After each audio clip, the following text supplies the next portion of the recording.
আপনি কি জানেন রিক্রুটাররা কেন লম্বা সিভি দেখলে বিরক্ত হয়? আসসালামু আলাইকুম, আমি তানভীর আছি আপনাদের সাথে। নতুন এপিসোডে সিভিতে আমরা যে মিস্টেক্স গুলো নর্মালি পেয়ে থাকি সেই মিস্টেক্স গুলো নিয়ে আলোচনা করব। একটা সিভি যদি 4 থেকে 5 পেজের হয় তাহলে সমস্যাটা কোন জায়গায়? সমস্যাটা 3 জায়গায়। নাম্বার 1, HR নর্মালি 10 থেকে 15 সেকেন্ড সময় নেয় একটা সিভি ডিটেলস রিভিউ করবে কি করবে না সেই সিদ্ধান্ত নেওয়ার ক্ষেত্রে। নাম্বার 2, যত লম্বা সিভি রিলেভেন্স তত কম থাকে। নাম্বার 3, আপনার ইম্পর্টেন্ট পয়েন্টগুলো অনেক সময় হারিয়ে যায়। So how to fix it?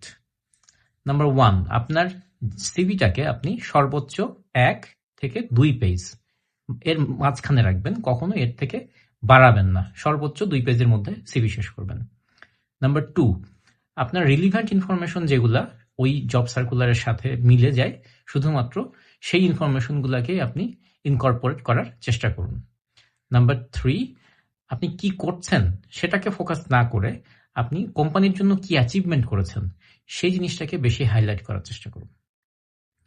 তো আপনার সিভি কয় পেজের? দয়া করে কমেন্ট বক্সে জানাবেন। Thank you.